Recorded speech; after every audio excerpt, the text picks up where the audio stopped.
É que a lógica do Centrão funciona quando você tá vivendo um momento de estabilidade, e o ato de votar é meio, tô indo lá votar. Esse é o momento do país? Eu não Nem a acho. pau. Não. Não é esse o momento. Eu queria até me aprofundar um pouco nisso de o que existe hoje que está totalmente errado na sua visão e que, independente de quem ganhar, provavelmente não vai mudar. Uau. Pô, é tanta coisa, mas eu posso começar com um, assim. Primeiro que vem na cabeça, fala. compra de voto. Oi? Compra de voto. A compra de voto ela é a base da democracia brasileira. Existe compra de voto hoje? Pelo amor de Deus, na verdade, só existe compra de voto. Quanto mais você desce na pirâmide social, mais a compra de voto está presente na vida das pessoas. O Brasil provavelmente é a democracia no mundo que mais tem compra de voto. E você tem a compra de voto, vamos dizer, estrito sensu, que é chega a época da eleição e uma família vai receber uma grana do cabo eleitoral ligado ao político. Então, em geral, o político ele paga aquilo que ele chama de lideranças, ele pega uma grana com caixa 2 e a liderança vai na casa das pessoas.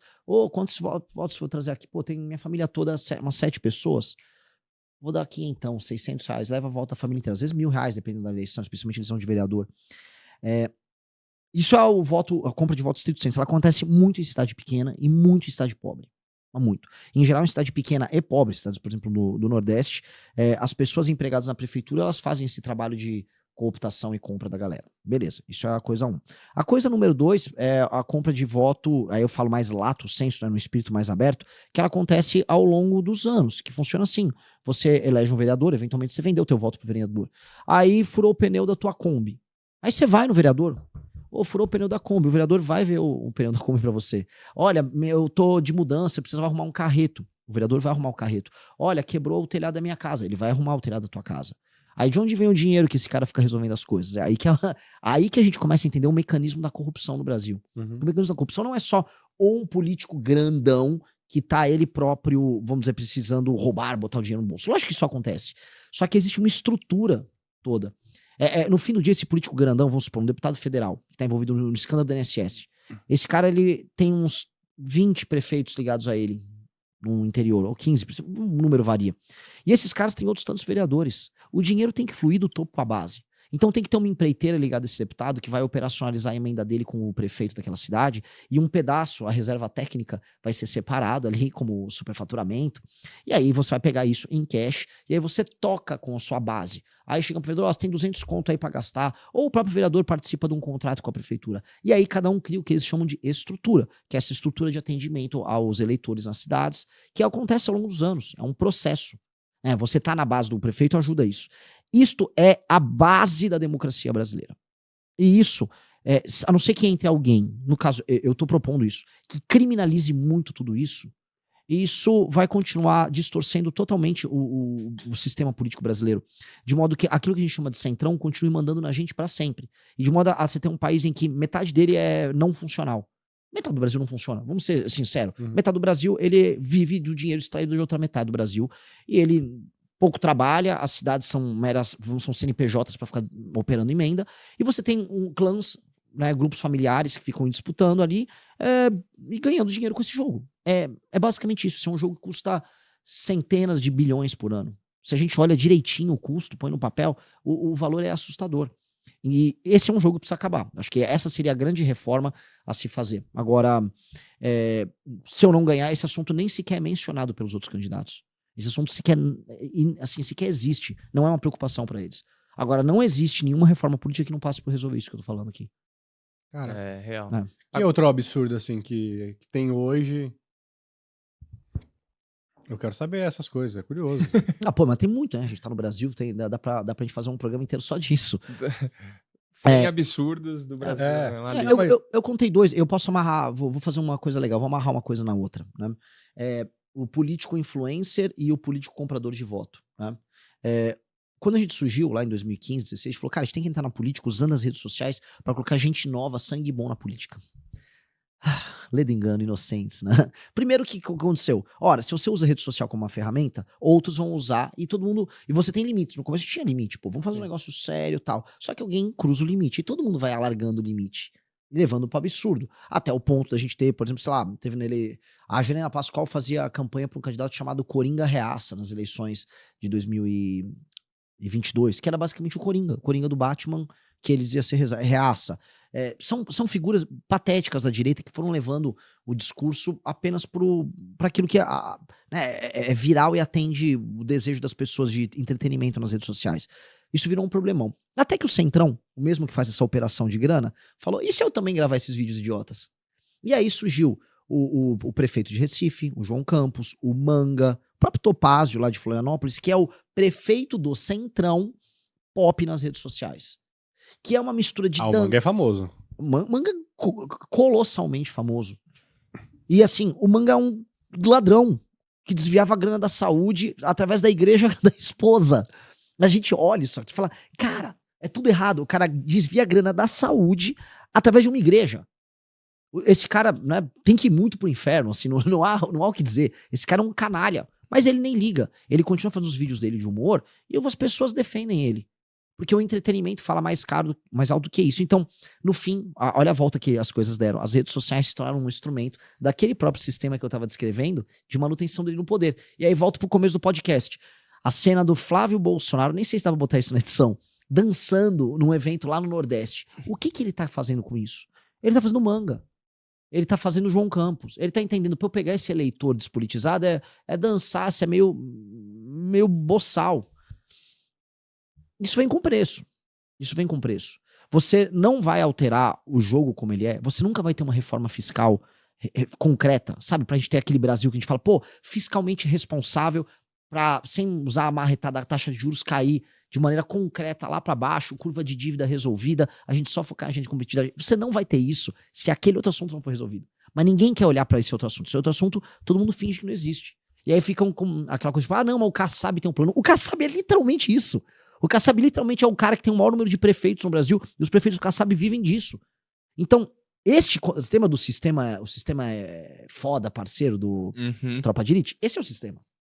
O sistema é esse. O sistema, a gente vê as engrenagens de cima, o Xandão com uma toga, tá, mas vamos lá embaixo, vamos lá no chão de fábrica, vamos sair da sede, vamos lá pro chão de fábrica, vamos falar com o peão. O peão é o vereador. E o jogo é esse. E esse jogo tá todo entrelaçado.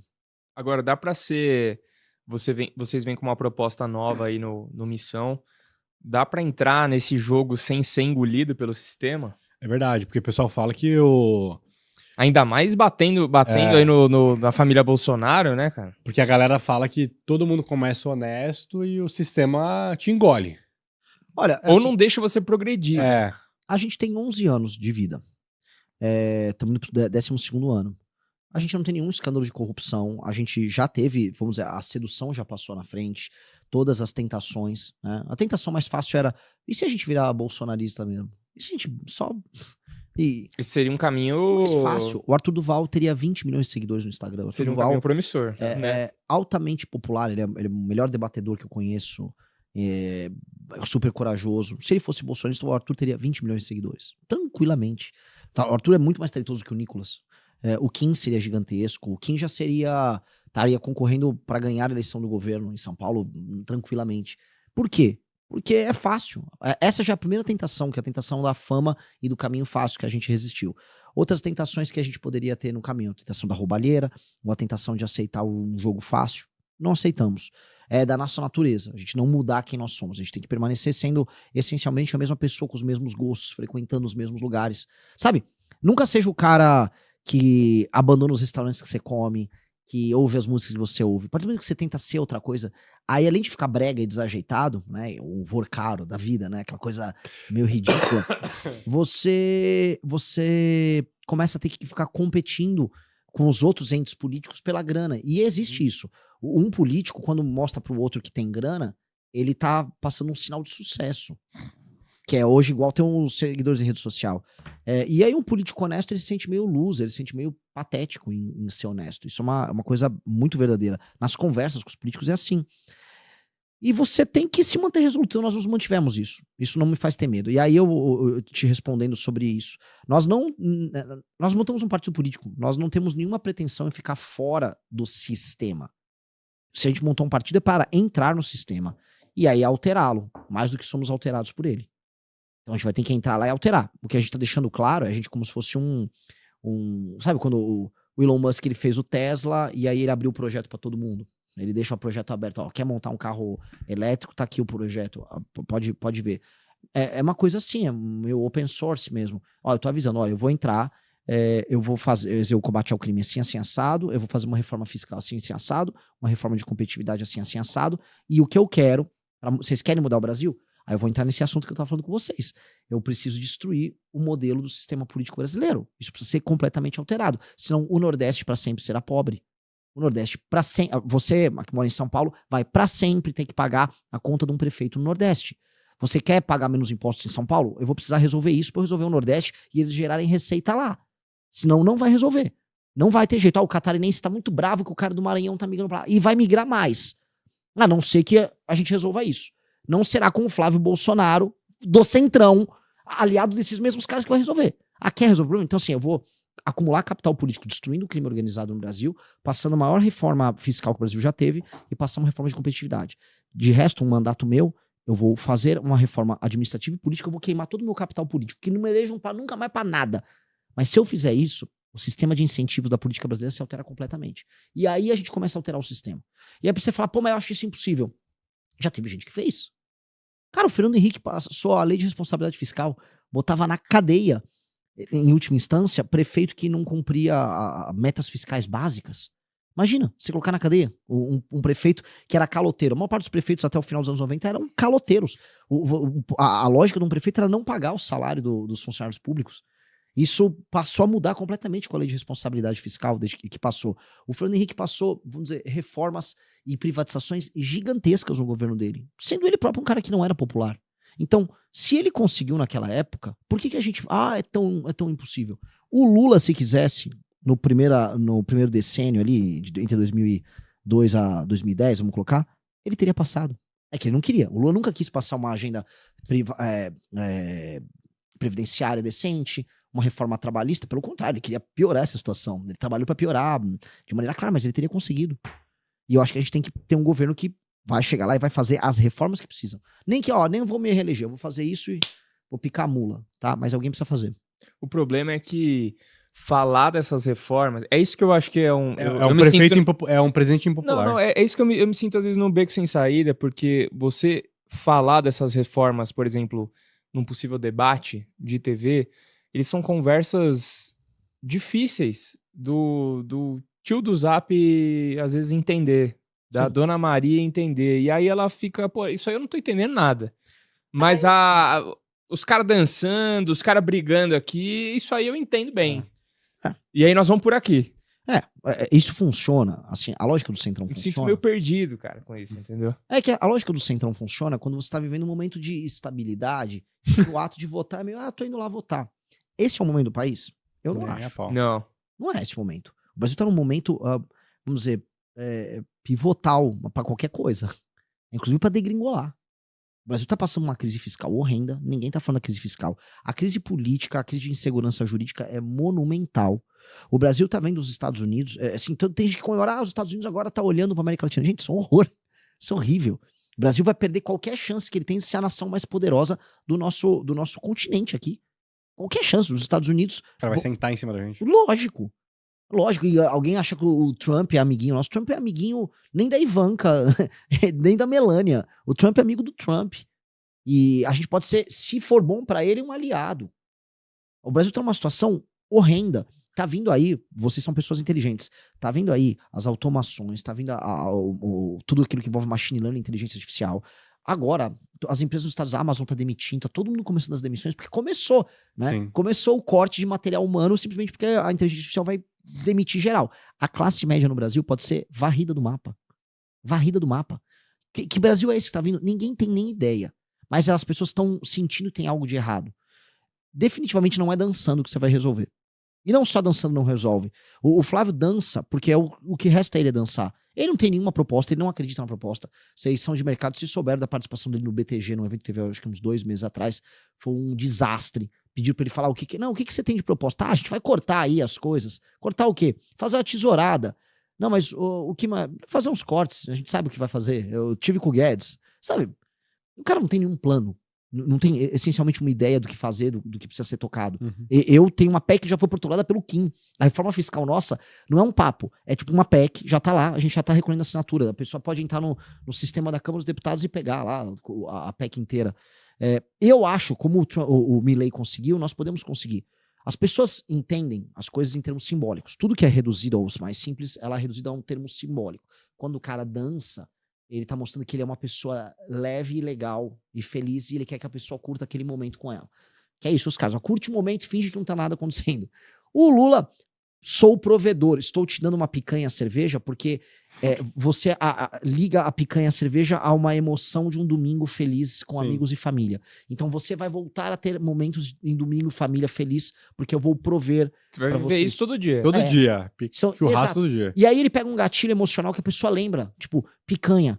Não é só a picanha, né? Esquece a picanha. É o filho dele passando a picanha na farinha, a música que tá tocando no fundo, é o futebol na TV, é um momento. Gera um gatilho emocional bom. Isso é simbólico também. Outro símbolo é o remédio amargo. O remédio amargo é um símbolo que todo mundo sabe. Ele até cachorro, quando tá doente, come grama ou vai comer erva, porque ele sabe que de alguma maneira aquilo é necessário pra ele. E é um ato voluntário que o cachorro come. As pessoas sabem que quando elas estão doentes, elas precisam do cuidado. Por isso que a figura do médico é uma figura muito importante. As pessoas gostam também do médico. Ou ele representa o cuidado que vai vir para um problema. As pessoas precisam entender que existe um problema. Se elas estão vendo um problema, ou a pessoa que dança diante de um problema, ela é tratada como louca. Ou a pessoa que aponta o problema e fala, vai doer, mas eu vou resolver, ela ganha confiança. O Milei ganhou a eleição fazendo isso. O Milei virou, galera, deu muito ruim. Tá tudo destruído, não será fácil, a gente vai perder pelo menos 1 ano comendo o pão que o diabo amassou, mas eu vou fazer as reformas, vou fazer o que precisa ser feito e a Argentina vai ser grande. Esse cara tem um ponto e ele é louco também. E aí deram a chance pro louco. Eu acho que a gente precisa fazer a mesma coisa aqui. Acho que alguém precisa falar assim, pessoal, vou dar uma dica, não vai dar pra você... Eu fiz isso no Nordeste, essa é a parte mais engraçada. Eu fui no coração do eleitor do Lula, nas prefeituras que mais vivem de repasse de governo federal, com um número gigantesco de pessoas vivendo do Bolsa Família, falando, não vai dar pra viver assim, tá? Eu vou, sendo presidente da República, se você é um rapaz de 25 anos, tá indo no CRAS receber Bolsa Família, eu vou botar você pra trabalhar. Brother, você vai trabalhar, você vai ralar, tá? A sua prefeitura vive de dinheiro lá de São Paulo, lá de Goiás, do agro, lá do Paraná, tá? E eu vou ter que fazer isso mudar, porque não dá pro seu prefeito ser um ladrão. Mas o que você vai fazer? Se necessário, eu vou botar um interventor nos municípios. Vocês têm que bater indicadores de desempenho nos municípios, tá? Vou precisar fazer isso. Aí sabe o que, galera? E vou matar bandido como se não houvesse amanhã. Comando Vermelho chegou na cidade, eu vou metralhá-los. Cara, minha avaliação na pesquisa Atlas, de janeiro pra fevereiro, saí de 4.1 pra 5.5 no Nordeste. Eu vi que... É sincericídio só. Entendeu? O roteirista colocou aqui no Datafolha, você já tá com 10% já. E tudo geração Z. Na Atlas é ainda mais bizarro. Na Atlas eu tenho 22% no 16 a 24. E esse foi mais um vídeo do Missão Alerta. Se você gostou do vídeo e não quer perder mais conteúdos como esse, se inscreva no canal e deixe seu like. Te vejo no próximo vídeo.